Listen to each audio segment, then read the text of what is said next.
Bonjour tout le monde, on va voir aujourd'hui ensemble le cours intitulé La toxoplasmose. Vous avez vu avec Dr Shilram l'introduction en parasitologie, vous avez vu les différents protozoaires, je pense 2 protozoaires, ainsi sanguicoles, ainsi que les protozoaires intestinaux avec Dr Hmouda. Aujourd'hui, on va voir ensemble un autre protozoaire, donc très fréquent, la toxoplasmose. Je ne sais pas si vous connaissez la toxoplasmose, si quelqu'un de vous connaît la toxoplasmose, vous ne la connaissez pas.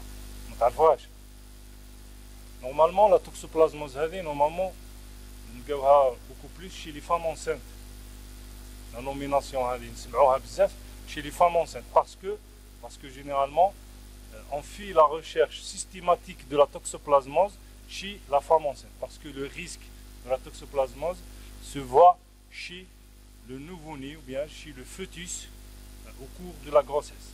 Là, c'est la gravité de la toxoplasmose. Donc on va voir aujourd'hui ensemble c'est quoi la toxoplasmose. Donc la toxoplasmose, c'est une parasitose, comme je vous avais dit, très connue, très courante, très fréquente, qui est due à un protozoaire. Toujours, on est en protozoologie, donc on étudie les protozoaires, donc ça veut dire les parasites unicellulaires. Là, le parasite, les toxoplasmes sont intracellulaires obligatoires. Ça veut dire que l'évolution de ce parasite se fait à l'intérieur de la cellule. Ce parasite est appelé Toxoplasma gondii. Donc la nomination, on va la voir par la suite. Pourquoi Toxoplasma gondii? Donc dans le monde, comme vous voyez, un tiers de la population mondiale est touchée. C'est quoi un tiers touché? Ça veut dire, par exemple, là dans l'amphi, on est une centaine. Ça veut dire qu'il y a 30 personnes, au moins 30 personnes qui hébergent les toxoplasmes. D'accord? Ça veut dire que la plupart, ou bien les 2 tiers, sont séronégatifs, alors que un tiers de vous, bien de nous, sont porteurs de toxoplasme. Elle n'est pas méchante, donc elle est asymptomatique chez les immunocompétents. Donc vous allez voir par la suite. Donc généralement, elle touche les hommes et les animaux à sang chaud, les mammifères et les oiseaux. Donc pratiquement tous les mammifères.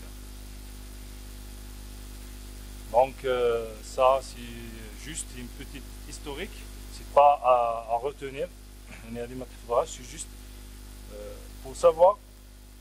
Donc pourquoi savoir, c'est que parce que la toxoplasmose a été découverte en 1908 par Nicole et Manson chez un petit rongeur au niveau du nord d'Afrique, au niveau de la Tunisie, le voisin tunisien, chez un petit rongeur appelé Gondii. Donc la nomination c'est Gondii, mais la nomination scientifique c'est Ctenodactylus gondii. Vivent en captivité à l'Institut Pasteur de Tunis. Même ici en Algérie, on a ce rongeur, ce petit rongeur. Je ne sais pas si vous le connaissez. Vous ne le connaissez pas. Gondii, donc c'est ça la nomination Toxoplasma gondii. Donc Gondii en Chaoui, Chaoui Abed. Je ne sais pas si vous le connaissez. En Chaoui Abed, c'est mieux Gondii. Gondii, vous ne le connaissez pas, toujours. L'essentiel, c'est un petit rongeur qu'on voit dans les montagnes, surtout dans les montagnes.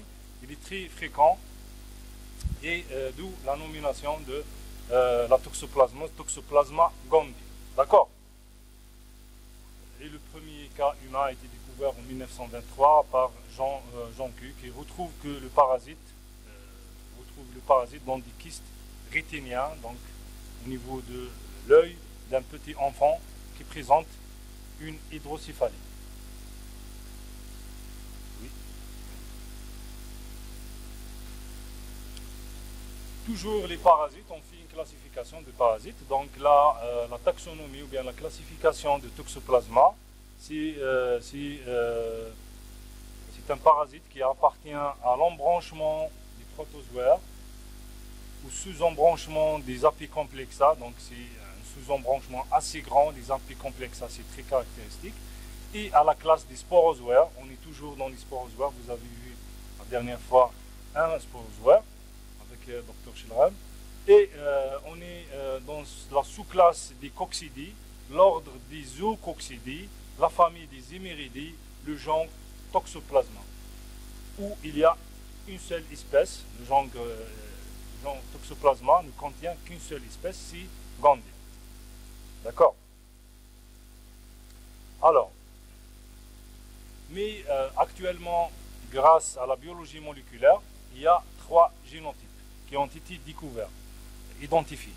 Alors, le premier génotype, c'est le génotype 1, qui, donc actuellement, on ne peut pas parler directement de pathogénicité liée au génotype, mais ils ont trouvé que les porteurs de génotype, par exemple 1, ils sont hautement, le génotype 1, il est hautement pathogène, mais ce n'est pas à 100%. Donc il y a le génotype 1, il y a le génotype 2, qui est le plus fréquent chez l'homme et les animaux domestiques. Il correspond à des souches de virulence faibles, heureusement, et le plus fréquent. Même ici en Algérie, on a découvert le génotype 2. Et il y a le génotype 3 qui est de virulence intermédiaire, donc entre les deux. Alors, donc toujours le plan du cours de parasitologie. Donc on fait une petite introduction, on fait la taxonomie, la morphologie, ensuite la morphologie du parasite, ensuite le cycle évolutif, le mode de contamination, la répartition géographique. C'est ça le plan. D'accord? Donc on va arriver à la morphologie, l'étude du parasite. Donc le parasite se présente sous 3 formes ou bien différentes formes. Il y a le tachyzoïde. Le tachyzoïde, ou bien c'est la forme végétative, ou bien c'est le trophozoïde. Donc c'est un petit parasite qui mesure généralement de 5 à 8 micromètres. Donc pour retenir la taille des parasites, il faut retenir que l'hématie, la taille de l'hématie, elle est de 8 micromètres, de 8 à 10. 8 à 10, et vous comparez les parasites par rapport à la taille de l'hématie. Par exemple, ce parasite, il est plus petit que l'hématie. Donc la taille de l'hématie, généralement, elle est de 8 à 10 micromètres. Et vous comparez les parasites par rapport à la taille. D'accord? Donc, c'est un petit parasite, 5 à 8 micromètres de taille. Il a une forme en croissant, donc on dirait, donc là, c'est les images réelles, comme vous voyez. Il a une forme en croissant avec une extrémité antérieure qui est effilée et une extrémité postérieure qui est arrondie et qui héberge un grand noyau. Donc à l'intérieur, il y a un grand noyau. Alors,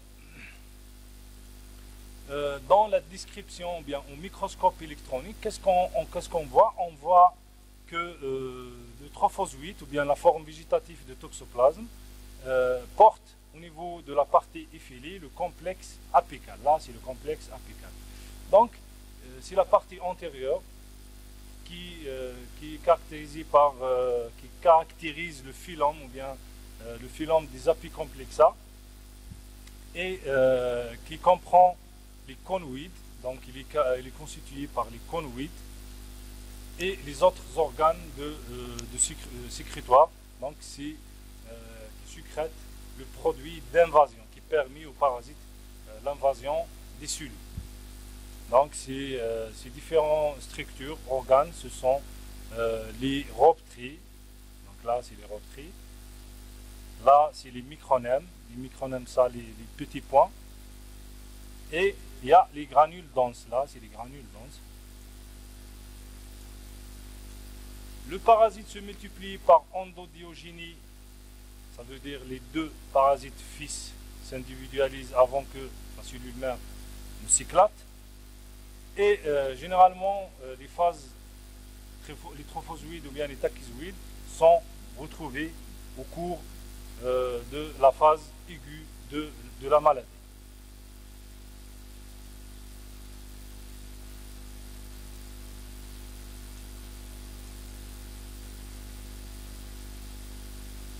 Alors, la deuxième forme qu'on retrouve chez l'homme, donc chez l'homme ou bien les animaux, les réservoirs et aussi des hôtes, c'est les kystes ou bien les bradysouides. Donc, elles touchent le tissu nerveux, la rétine, donc l'œil, parce qu'elle a des préférences sur ces différents tissus et aussi les muscles. Mais parfois, on peut la retrouver au niveau des poumons, ces kystes. Alors, les kystes ont une forme arrondie ou ovalaire. Donc, il y a des petits kystes de 15 micromètres, il y a des grands kystes de 100 micromètres. Et à l'intérieur de ces kystes, qu'est-ce qu'il y a? Il y a des milliers de bradysouides qui sont enkystés à l'intérieur de ce kyste.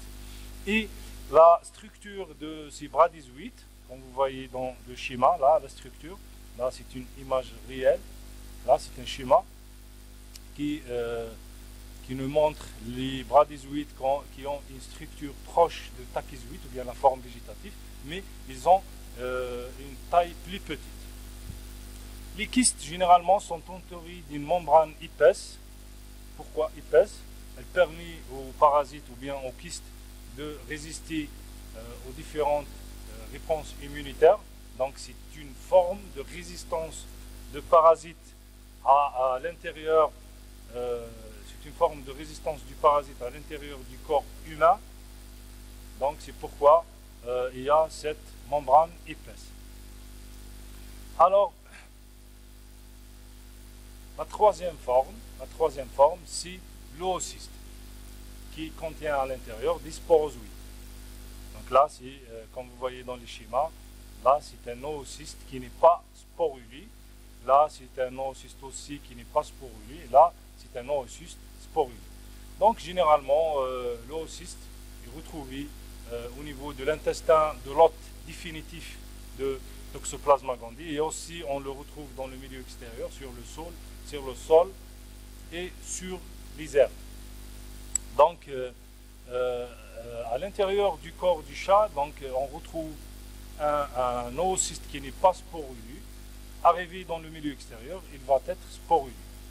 L'oocyste sporulé, il a une forme arrondie de 10 micromètres de diamètre qui contient deux sporocystes. Comme vous voyez, il y a deux sporocystes et chaque sporocyste contient 4 sporozoaires.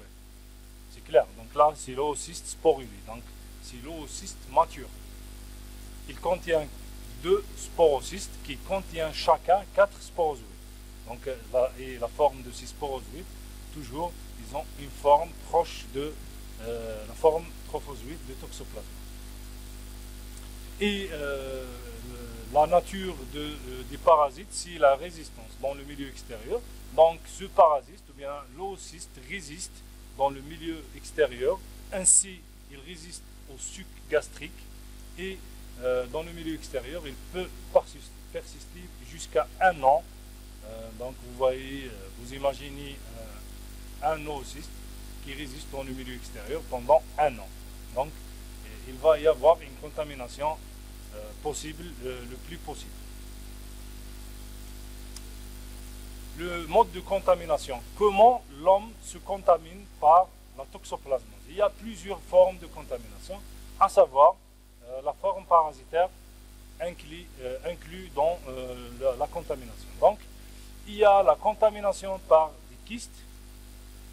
Donc, l'ingestion, généralement l'homme se contamine en ingérant la viande parasitée et mal cuite.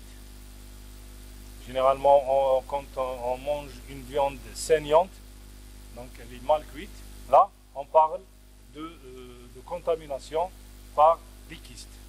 Ou bien lors de transplantation d'organes. Lorsqu'on fait une transplantation d'organes, par exemple d'un sujet séropositif qui héberge les kystes, un organe qui héberge les kystes de toxoplasma, à un receveur qui est séronégatif, qui n'a pas d'immunité contre les toxoplasmoses, là, il va y avoir une transmission par cet organe solide. Le deuxième mode de contamination, c'est la contamination par les zoocystes. Donc, généralement, la contamination par les zoocystes se fait par l'ingestion des légumes ou bien des fruits et des crudités. Les crudités, ça veut dire quelque chose qui n'est pas quelque chose qui est cru, mange-taille,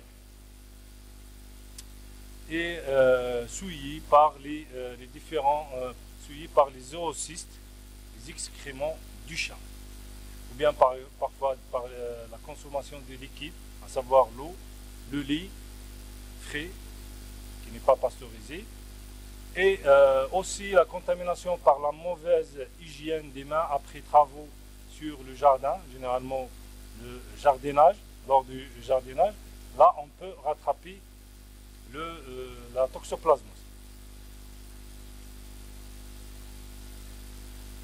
Le troisième mode de contamination se fait par les trophozoïdes. Généralement, la contamination se fait de la mère au fœtus au cours de la grossesse par le passage transplacentaire. Donc, ce qui favorise, ce qui nous donne une forme grave de la toxoplasmose, c'est la toxoplasmose congénitale au cours de la grossesse. Comme vous voyez ici, il y a une transmission de la maladie de la mère à l'enfant par le placenta, à travers le placenta. Le deuxième mode de contamination par les tachyzoïdes, c'est la réactivation. Et cette réactivation, généralement, elle survient chez les immunodéprimés. Là, chez les immunodéprimés, il y a une reviviscence des kystes intratissulaires. Ça veut dire lorsqu'il y a une immunodépression, il y aura une réactivation de kystes intratissulaires au niveau des différents organes. Et il y a le troisième mode de contamination par les trophozoïdes, c'est la contamination accidentelle. C'est surtout le personnel de santé, les manipulateurs de souches vivantes, surtout dans les laboratoires spécifiques. Donc là, on manipule les souches et on peut accidentellement être touché par les trophozoïdes. D'accord?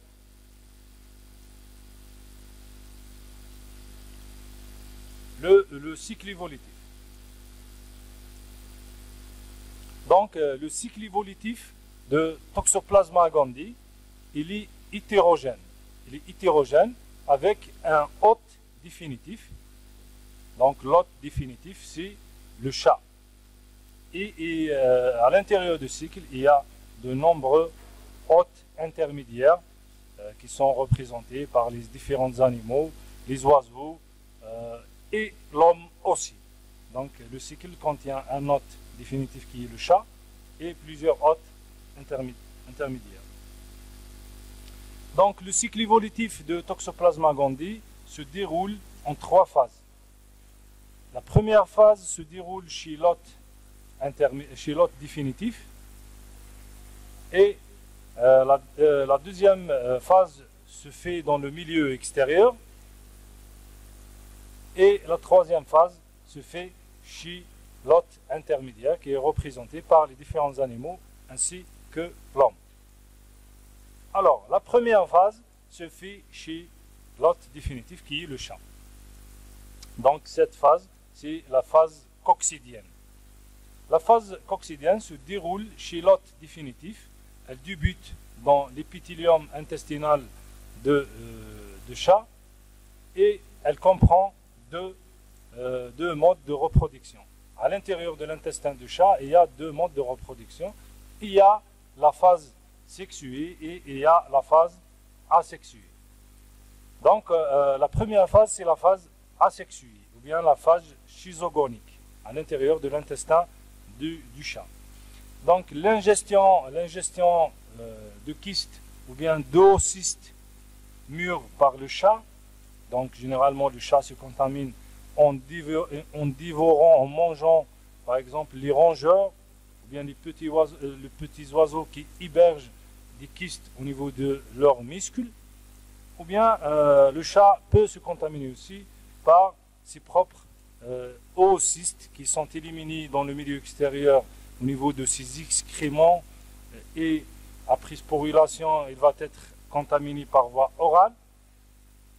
Là, arrivé au niveau de l'intestin du chat, il va y avoir un déquistement et il va y avoir la libération des bradyzoïdes qui sont à l'intérieur de l'oocyste, donc au niveau de l'intestin du chat. Et ces bradyzoïdes vont pénétrer à l'intérieur des cellules épithéliales qui devient, par un processus de multiplication asexuée, un schizonte qui grandit et divise son noyau, donnant naissance à plusieurs mérozoïtes qui seront libérés pour parasiter de nouvelles cellules épithéliales. La deuxième phase, c'est la phase sexuée, toujours dans l'intestin du chat, la phase sexuée, ou bien la phase gamogonique. Donc après plusieurs multiplications ou bien plusieurs schizogonies au niveau de l'intestin du chat, il va y avoir une transformation de certains mérozoïdes en gamétocytes, qui va donner des gamétocytes mâles et femelles. Après fécondation des gamétocytes femelles par les gamétocytes mâles, il va y avoir formation d'un zygote ou bien d'un oocyste qui est entouré d'une coque épaisse. Il va être éliminé dans le milieu extérieur avec les excréments du chat. Donc généralement en 1 à 5 jours, en fonction de l'humidité et de la teneur en oxygène, là, ces oocystes vont être sporulés rapidement. Ils vont être disséminés et conservent leur pouvoir infectant pendant plusieurs mois.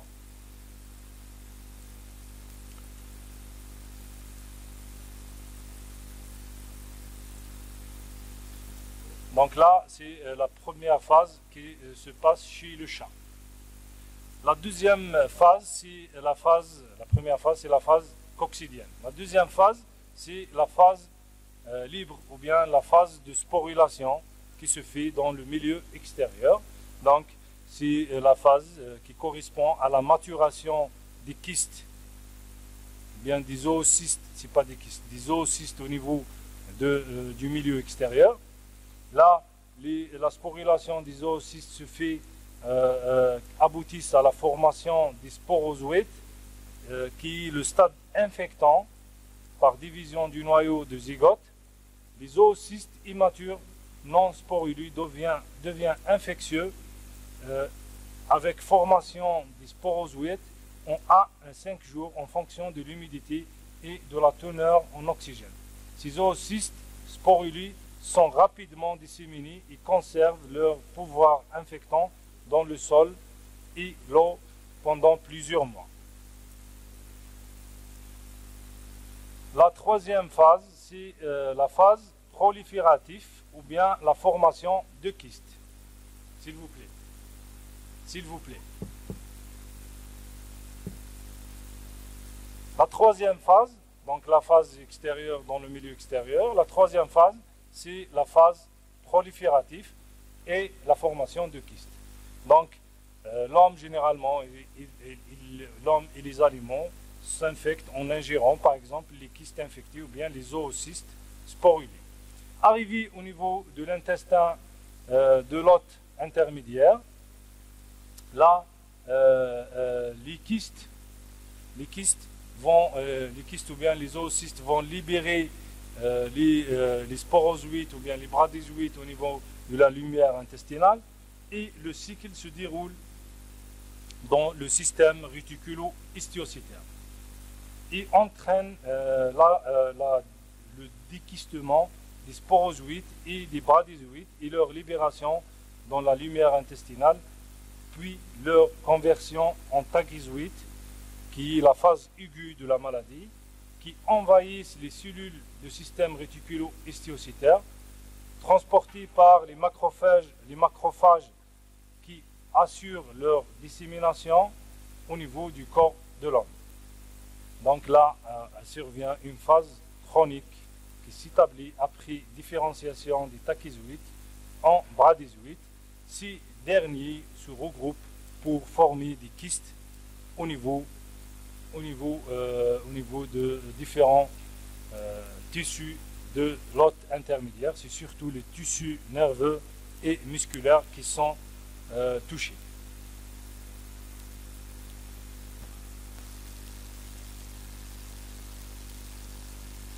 Alors, pour la répartition géographique,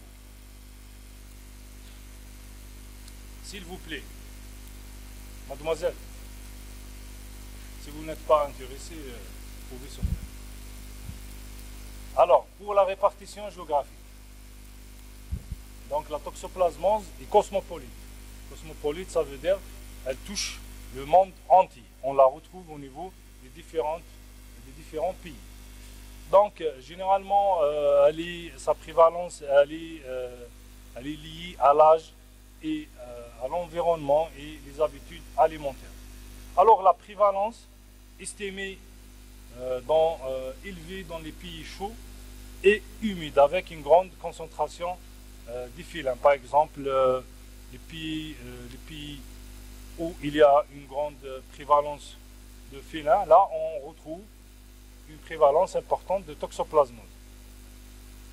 Et elle se trouve faible, la prévalence de la toxoplasmose se trouve faible dans les pays froids et secs. Généralement, par exemple, en Alaska, on retrouve une prévalence à 0%. Parce que là, les températures sont diminuées. En France, la prévalence actuelle, elle est environ 50%. 50% de la population française est touchée par la toxoplasmose. Et au niveau des États-Unis, donc là, la prévalence, elle est nettement moins que celle retrouvée au niveau de la France. En Algérie, 50% des gestantes sont séronégatifs. Ça veut dire ne portent pas le parasite. La séroprévalence au niveau de l'Algérie chez la femme enceinte au niveau du secteur sanitaire de Sétif a été estimée de 32% et allée de 49% à Alger. C'est des études faites par les différents auteurs au niveau des différents laboratoires de parasitologie. Cliniquement, donc là on arrive à la clinique. Lorsque on est touché par les toxoplasmoses, يعني واحد كي يتقاس بلا toxoplasmose واش يقدر يصرالو La première des choses, on commence par la classification selon le terrain. يعني les toxoplasmes à savoir quelles personnes ils vont toucher. Donc la première personne, c'est la toxoplasmose acquise de l'immunocompétent. Donc ça veut dire qu'il n'y a pas d'immunodépression, des sujets normaux. Sujets normaux, là, il n'y a pas d'immunocompétition, il n'y a pas d'immunodépression. Généralement, la toxoplasmose la contamination se fait après la naissance. Donc c'est ça la définition de la toxoplasmose acquise. D'accord? La toxoplasmose acquise inapparente, appelée aussi asymptomatique, donc ou bien sérologique, ou bien latente, c'est la toxoplasmose sérologique. Généralement, c'est la plus fréquente. C'est la plus fréquente, ça veut dire la plupart تاعكم داروا la toxoplasmose هذه inapparente. La plupart داروها. Ils ont rattrapé le parasite, ils ont été contaminés, à savoir ما كانش اللي ما لعبش مع القط ولا ما دارش لو جارديناج ولا سورتو هو مليح الاخر مليح واحد تصرا له ليمونيزاسيون سورتو بور لي فام مليحه تصرا لها ليمونيزاسيون افون لو مارياج. Pourquoi? يعني كي تصرا لها ليمونيزاسيون افون لو مارياج يعني تولي عندها مناعه immunisée contre la toxoplasmose تتهنى منها. Alors que les femmes séronégatifs, يعني اللي ما عندهمش l'immunité, là c'est le grand risque pendant la grossesse. يعني la maladie, la gravité تاعها c'est pendant la grossesse. C'est pourquoi je vous avais dit que c'est bien d'être contaminé avant la grossesse, c'est pour les femmes. Donc Et généralement, cette contamination, elle est inapparente, il n'y a pas de signe clinique. La deuxième forme, moins importante, c'est la toxoplasmose ganglionnaire. Donc, c'est la forme ici, il y a les signes cliniques. C'est la toxoplasmose ganglionnaire qui est la forme clinique la plus fréquente. Donc, elle représente 15 à 20% des cas. Généralement, elle se traduit, comme vous voyez dans cette image, par des adénopathies. Donc, ces adénopathies sont de localisation générale, préférentiellement au niveau cervical et occipital. La deuxième forme clinique, on est toujours dans la toxoplasmose acquise chez l'immunocompétent, c'est les atteintes oculaires. Donc ça veut dire une atteinte au niveau de l'œil. Généralement, elle est exceptionnelle chez l'immunocompétent. Il n'y a pas de problème chez l'immunocompétent. Mais la contamination, lorsqu'elle survient, elle peut être contemporaine, donc au stade adulte, ou bien elle est due à une réactivation locale de kystes résiduels de la primo-infection. La deuxième forme clinique de la toxoplasmose acquise, c'est la toxoplasmose acquise de l'immunodéprimé. Donc là, ce qui fait la gravité aussi de cette maladie. Donc généralement, la dissémination du parasite se fait par voie hématogène, parce que le parasite il est intracellulaire obligatoire, et elle donne généralement des formes graves. Et ces formes graves sont liées généralement à une réactivation d'une infection acquise. Donc généralement, il y a une infection qui acquise une réactivation d'une infection acquise. La localisation chez les immunodéprimés, la localisation préférentielle, c'est le cerveau. Donc l'atteinte cérébrale se traduit généralement par l'encéphalite toxoplasmique qui est focalisée, et c'est la manifestation clinique la plus fréquente chez les immunodéprimés, c'est surtout les sujets VIH. Là, on retrouve beaucoup plus de toxoplasmose. Généralement, se traduit chez les immunodéprimés par une fièvre avec des symptômes divers tels que des céphalées, des déficits moteurs ou sensitifs et des troubles psychiatriques. Au niveau du cerveau, l'imagerie montre un ou plusieurs abcès. La deuxième localisation chez l'immunodéprimé, c'est la localisation pulmonaire. Elle est moins fréquente, heureusement elle est moins fréquente, mais lorsqu'elle survient, elle est très grave. Et il y a la localisation oculaire, donc ça veut dire au niveau de l'œil. Les autres localisations chez les immunodéprimés, donc ces localisations, c'est les formes disséminées, donc survient généralement chez les sujets où le taux de CD4 est inférieur à 50 éléments par millimètre cube, qui sont dus à une dissémination hématogène. La troisième forme de toxoplasmose, c'est la toxoplasmose congénitale. Donc, c'est une affection transmise de la mère au fœtus in utero. Donc, la toxoplasmose congénitale survient généralement chez les sujets, survient chez la femme enceinte. Donc, il y a une transmission de la maladie de la mère au fœtus in utero, et le risque de transmission augmente avec l'âge de la grossesse. À l'inverse, la gravité de l'atteinte fœtale diminue. Ça veut dire, c'est quoi? Yani, la maladie, le risque de transmission augmente avec l'âge de la grossesse. Mais la gravité de l'atteinte fœtale diminue avec l'âge de la grossesse. Yani, la gravité تمشي هكذا, le risque de transmission يمشي هكذا. D'accord? Heureusement, يعني لو كان يمشيو مع بعضهم, ça sera plus grave. Donc, la gravité يمشي وتهبط avec l'âge de la grossesse, alors que le risque de transmission Heureusement. Donc, c'est pourquoi vous allez voir ce qui a une influence sur les formes cliniques de la toxoplasmose congénitale. Donc, il y a la toxoplasmose congénitale du tertiaire transmise au premier trimestre. Il y a la toxoplasmose secondaire au deuxième trimestre, transmise au deuxième trimestre, et la toxoplasmose primaire transmise au troisième trimestre. Donc au premier trimestre, elle est plus grave, donc elle est grave, et généralement elle se traduit par des hydrocéphalies et des calcifications intracrâniennes et ou à des choriorétinites, donc oculaires, ce qui fait la gravité de la maladie, et parfois il y a des avortements. Il y a des avortements spontanés chez les femmes enceintes de mortalité et des mortalités néonatales. Parfois, la femme met naissance, accouche un nouveau-né mort.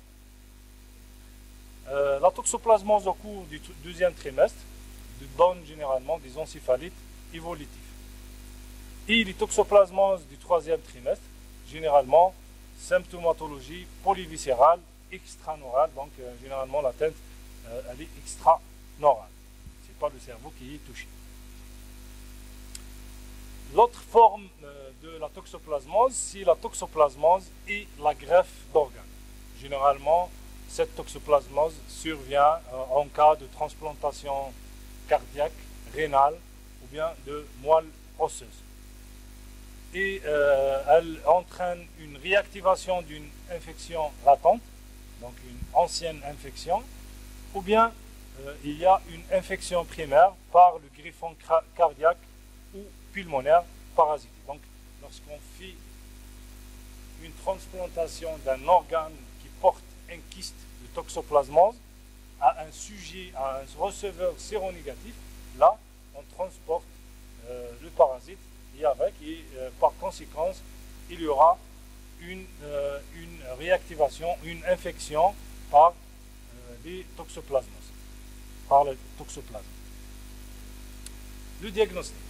Donc, le plus important, c'est de savoir diagnostiquer la toxoplasmose. Donc, généralement, le diagnostic direct, on fait un diagnostic direct ou bien le diagnostic de certitude. Généralement, ce diagnostic est difficile à réaliser, donc c'est difficile d'isoler Toxoplasma gondii, mais dans certains laboratoires spécialisés, on peut isoler Toxoplasma gondii à partir des différents liquides biologiques, à savoir le liquide amniotique, le placenta, le LCR, la ponction ganglionnaire, le sang maternel, le sang fœtal, le LBA, les biopsies cérébrales. Donc, les différents liquides biologiques, là, on peut isoler les toxoplasmes. Sur ces différents liquides biologiques, qu'est-ce qu'on va effectuer? On va effectuer, la première, c'est la coloration MJJ, ou bien on peut faire une immunofluorescence directe, ou bien on peut, comme vous voyez dans cette image, faire une inoculation à des souris de laboratoire, et le résultat est obtenu au bout de 6 semaines. Donc on récupère le péritone, le liquide d'acide péritonial qui contient les toxoplasmes. On peut faire aussi une culture cellulaire sur différentes cellules, et actuellement la biologie moléculaire ou bien la PCR qui permet d'obtenir à partir d'un seul fragment d'ADN, ça veut dire un petit prélèvement, on peut obtenir des milliers de copies identiques à ce fragment par amplification génomique. Et il y a plusieurs séquences cibles, généralement plusieurs gènes. Il y a le gène B1, le gène B30, le gène TGRE1 et le gène SAG1. Généralement, le plus connu, c'est le gène B1 et le gène SAG1. Donc, c'est ça, les gènes qui sont connus pour être amplifiés. D'accord? Le diagnostic par des techniques immunologiques. Donc, couramment dans les laboratoires, les différents laboratoires, c'est ces techniques, qu'à partir de ces techniques, on fait le diagnostic de la toxoplasmose. Généralement, il y a différentes techniques. Il y a les techniques qui utilisent un antigène figuré, les toxoplasmes anti, ça veut dire on utilise le toxoplasme anti. Il y a la technique, le dye test. Technique dye test, c'est la technique la plus ancienne. C'est une technique de référence, mais actuellement elle est abandonnée, elle n'est réalisée que dans certains laboratoires spécialisés. Il y a aussi la technique qui utilise les toxoplasmes anti, c'est l'immunofluorescence indirecte.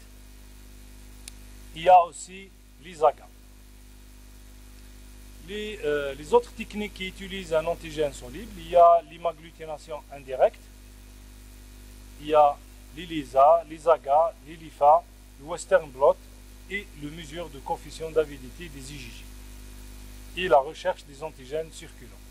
Donc, l'hémagglutination indirecte, la technique à la recherche des anticorps, on fait la recherche des anticorps antitoxoplasme. Elle est basée sur l'agglutination des hémacées. On utilise des hémacées de moutons qui sont sensibilisés par l'antigène toxoplasmique. Il y a aussi la technique ELISA, c'est la technique la plus sensible et la spécifique de toxoplasme. Donc, elle permet le dosage des IgG pour la détection des IgG et les IgM. Généralement, cette technique, elle utilise des antigènes solubles membranaires de toxoplasme qui sont fixés sur un support aux microplaques.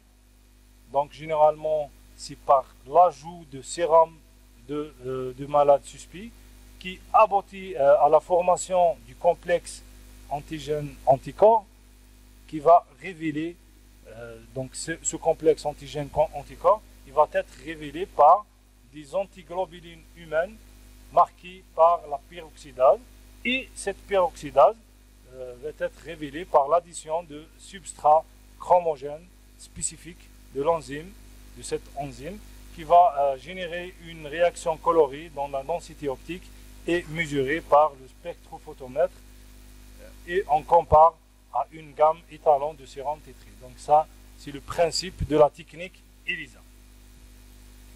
Les autres techniques qui sont moins importantes, c'est pas moins importantes, mais elles ne sont pas utilisées en routine. Dans le laboratoire, on a la technique ELISA. Le laboratoire, on a la technique ELISA. Les autres techniques sont des techniques, par exemple le Western blot, c'est une technique assez importante, spécialisée, utilisée surtout dans l'Institut Pasteur d'Alger. Il y a aussi la technique de mesure de coefficient d'avidité des IgG qui augmente avec l'ancienneté de la maladie. Donc, ces images, là, c'est la technique ELISA, c'est des microplaques, comme vous voyez, colorées en bleu et en jaune. Donc, c'est des microplaques colorées. Et la mesure de la densité optique de cette coloration nous permet d'identifier le taux d'anticorps. Là, c'est l'hémagglutination passive. Là, c'est le Western blot qui permet de détecter les différentes bandes et de comparer les bandes maternelles et de nouveau-nés. La conduite du diagnostic. Avant de savoir la conduite du diagnostic de la toxoplasmose, il faut savoir la cinétique des anticorps. Comme tu vois le schéma là, généralement, les anticorps, la plupart des infections, la plupart des infections, les anticorps, l'évolution des anticorps se fait généralement de la même façon. Par exemple, quand on a la corona, généralement l'évolution des anticorps c'est sur la même façon, d'accord? Mais chaque anticorps est spécifique de certaines maladies. Donc là, on va voir la cinétique des anticorps antitoxoplasmiques. On commence par les IgM.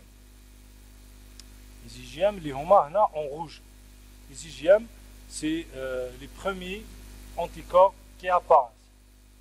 Donc, qui nous les IgM, l'infection est jdida. D'accord? Généralement, il apparaît au bout d'une semaine. une semaine après la contamination. Généralement, ils vont évoluer jusqu'à un taux maximum au bout de 2 à 3 semaines. Ensuite, disparaissent au bout de 4 mois. Mais en littérature, ils ont retrouvé des IgM à plus de 6 mois. Mais c'est rare de retrouver des IgM à plus de 6 mois. Donc, à retenir, c'est que les IgM vont disparaître au bout de 4 mois. D'accord? Pour les IgG. Généralement, les IgG apparaissent vers le 10e jour. Comme vous voyez ici, au bout de 10 jours, les IgG apparaissent. Généralement, ils vont atteindre le maximum au bout de 2 mois. 2 mois, ils sont au maximum. Et ce taux maximal reste en plateau pendant plusieurs mois. Et il va être diminué, il va s'abaisser lentement. Et les IgG persistent toute la vie à un taux résiduel, témoin d'une infection toxoplasmique ancienne. Donc, c'est l'immunisation. D'accord? La façon c'est la présence des IgG à un taux résiduel. C'est pourquoi généralement les hadro'ala, comme c'est la même façon كيما corona les corona, les personnes touchées par coronavirus. Donc là ils ont produit une immunité contre l'infection et ils ont produit des anticorps. Ces anticorps vont rester normalement, pour Toxoplasma, ils vont rester durant toute la vie. Et pour coronavirus, ils n'ont pas jusqu'à maintenant, ils n'ont pas confirmé qu'ils vont rester toute la vie. D'accord? Mais ils ont confirmé qu'ils vont rester au moins 13 mois. Une étude récente a été faite en France. Alors, pour la toxoplasmose congénitale, à côté du transfert passif des immunoglobulines maternelles, il existe une production propre au fœtus. Donc, à l'intérieur de l'utérus de la femme, donc il y a un transfert des immunoglobulines. Mais le fœtus lui-même, il va produire ses propres anticorps, immunoglobulines, à partir du 5e mois. Et ces propres anticorps, ce sont des IgG fœtales et des IgM fœtales et des IgA fœtales. Donc, et seuls les IgG maternels passent la barrière placentaire. Donc, les IgM et les IgG et les IgA ne traversent pas la barrière placentaire.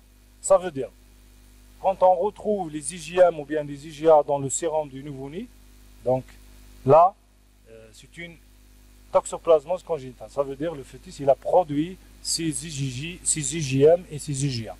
Donc, parce que les IgM et les IgA maternels ne traversent pas la paroi, la barrière placentaire. Généralement, les IgG maternels peuvent être retrouvés dès le 3e mois de la vie fœtale et disparaissent en règle au 9e mois après la naissance chez le nouveau-né indemne d'infection toxoplasmique. Interprétation des résultats. Comment interpréter les résultats? Donc, généralement, la toxoplasmose évolutive peut être affirmée par l'étude de 2 sérums espacés de 15 à 20 jours, qui nous permet de mettre en évidence une séroconversion. Ça veut dire qu'il y a en premier ici séronégatif, ensuite séropositif, ça veut dire qu'il y avait une séroconversion. Donc, ou bien l'absence de la présence d'IgM avec une élévation significative des titres des IgG entre le premier sérum et le deuxième sérum qui sont titrés en parallèle. Chez la femme enceinte, la sérologie, elle nous permet de dater la toxoplasmose par rapport à l'âge de la grossesse. Pourquoi dater la toxoplasmose par rapport à l'âge de la grossesse? C'est de savoir, ou bien c'est de bien traiter la femme enceinte si elle est touchée par la toxoplasmose et si elle a transmis les toxoplasmes à son fœtus. Le premier cas, lorsque les IgG sont entre 10 et 300 unités internationales et il n'y a pas d'IgM. Donc là, généralement, le plus probablement, c'est une immunisation ancienne. Là, cette femme, elle est protégée. Le deuxième cas, lorsque les IgG sont absents et les IgM sont absents, là, cette femme, elle est séronégative, elle n'est pas immunisée et on doit prescrire des mesures prophylactiques et une surveillance sérologique se fait chaque mois jusqu'à l'accouchement. Le troisième cas, c'est la présence des IgG et l'absence des IgM. La présence des IgG, la présence des IgM. Donc là, le plus probable, c'est une toxoplasmose récente, ou bien en évolution, ou bien elle peut être ancienne. Donc on doit utiliser d'autres techniques qui permettent de détecter donc certaines techniques, elles nous permettent de détecter les IgM de façon persistante, comme je vous avais dit. Et dans ce cas, on doit se baser sur le taux des IgG qui consiste à apprécier la cinétique des IgG analysée sur 2 sérums à 2 semaines d'intervalle. En cas d'augmentation significative, ça veut dire le doublement des IgG, on peut conclure à une infection contractée moins de 2 mois avant le premier prélèvement. Ça veut dire on fait un prélèvement aujourd'hui, après 15 jours, on fait un deuxième prélèvement et on fait le titrage des 2 sérums en même temps et on voit le taux des IgG. Si le taux des IgG reste le même, donc là, généralement, l'infection elle est contractée à plus de 2 mois. Si le taux des IgG est doublé, là, on parle d'une infection récente confirmée. Il y a aussi la technique qui permet de mesurer l'avidité des IgG et qui permet de dater la contamination maternelle par les toxoplasmes. Donc, le schéma d'interprétation de la sérologie toxoplasmique. يعني نعطيكم الملخص تاع واش شفنا من قبل.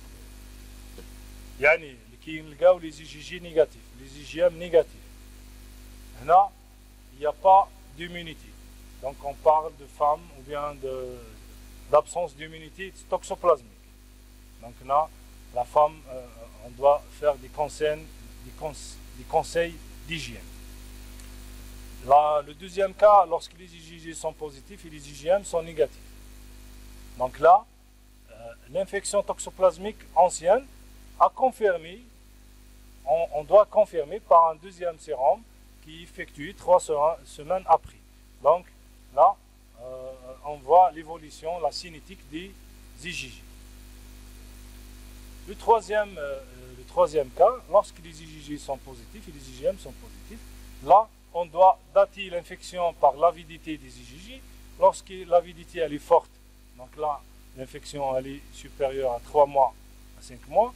Lorsque l'avidité elle est faible, là, le deuxième sérum, 3 semaines plus tard, donc les IgG, si ils sont stables, là c'est une infection ancienne supérieure à 3 mois. Lorsque les IgG vont doubler de taux, là l'infection elle est à moins de 2 mois, 2-3 mois. C'est clair. Lorsque les IgG sont négatifs et les IgM sont positifs, là, le plus probable, c'est un début d'infection, ou bien il s'agit d'IgM non spécifiques. Donc, on doit faire un deuxième sérum 2 semaines plus tard.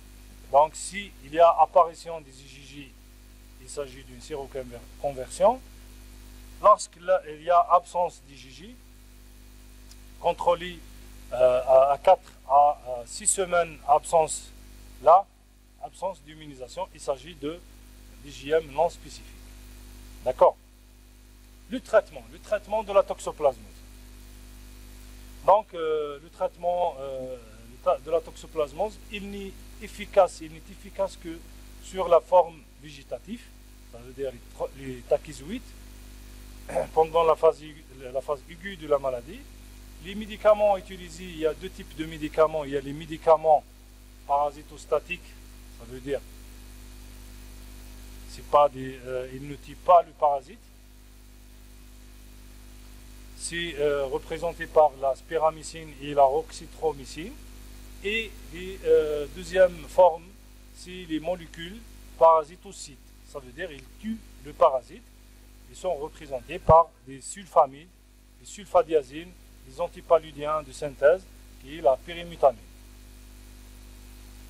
Le schéma thérapeutique. Comment traiter la toxoplasmose? La première forme de la toxoplasmose, c'est la toxoplasmose acquise de la femme enceinte. Donc, au cours de la séroconversion. Lorsque vous retrouvez une séroconversion chez une femme enceinte, qu'est-ce qu'on doit donner? On doit donner la spiramycine à une posologie de 9 millions d'unités par unité internationale par jour jusqu'à la fin de la grossesse. Ça veut dire la spiramycine pour éviter que le fœtus soit touché par la maladie. Si on suspecte, donc ça veut dire s'il y a une moindre suspicion d'atteinte fœtale, là on donne la pyrimétamine et la sulfadoxine à des cures de 3 semaines, de 2 à 3 cures en alternance avec des cures de spiramycine pendant une année. Dans le cas où la toxoplasmose congénitale est confirmée en postnatal, ça veut dire après l'accouchement, un traitement par la pyrimétamine et sulfamide s'impose pendant 1 an avec suivi clinique, radiologique et biologique du nouveau-né. D'accord? Donc on doit traiter le nouveau-né. Le traitement curatif de première intention des formes graves chez les immunodéprimés donc, repose sur l'association pyrimétamine, sulfadiazine ou bien pyrimétamine plus clindamycine et ceci quelle que soit la forme clinique observée. Donc, à savoir une toxoplasmose cérébrale, oculaire, extracérébrale. Donc, on doit traiter, on doit donner cette association. La prophylaxie. Donc, la prophylaxie, comment prévenir une atteinte toxoplasmose congénitale. Donc, il faut, au premier lieu, il faut repérer les femmes immunisées au moment du mariage. Donc, ce n'est pas le cas ici en Algérie, la sérologie toxoplasmique avant le mariage. Mais c'est bien de savoir l'état immunitaire des femmes avant le mariage. Et surveiller les femmes enceintes après le mariage. Si la femme est enceinte, il faut faire une surveillance, surtout chez les femmes séronégatives. Il faut repérer les femmes séronégatives qui ne sont pas protégées. Donc, et chez ces femmes, on doit prescrire des mesures hygiéno-diététiques. Donc, il faut manger de la viande bien cuite. Il faut bien laver les légumes. Il faut éviter de consommer les crudités, les salades. Il faut bien laver les ustensiles des cuisines, surtout après manipulation de la viande. Il faut éviter le contact avec le chat. Donc pour les femmes séronégatives, il faut éviter le chat. Lors du jardinage, il faut porter des gants. Et il faut traiter le traitement très tôt de la mère en cas de séroconversion. C'est pourquoi c'est le but de faire la sérologie toxoplasmique chez toute femme enceinte. Donc la loi, je ne sais pas la loi algérienne, je ne sais pas, mais la loi française oblige chaque gynécologue de prescrire, de faire un bilan pendant la grossesse, un bilan obligatoire, et parmi ce bilan obligatoire, il y a la toxoplasmose. Et ce bilan il nous permet de repérer l'atteinte fœtale et de traiter l'enfant après la naissance. Chez les immunodéprimés, là, la chimioprophylaxie chez le sujet qu'on est séropositif pour la toxoplasmose et des mesures hygiéno-diététiques pour les sujets séronégatifs. Donc c'est pourquoi c'est bien de savoir le profil sérologique des des cédiens ou bien des sujets immunodéprimés. En cas de greffe d'organes, donc on doit faire un contrôle sérologique du donneur et du receveur en pré-greffe. Voilà pour la toxoplasmose. Si vous avez des questions, n'hésitez pas.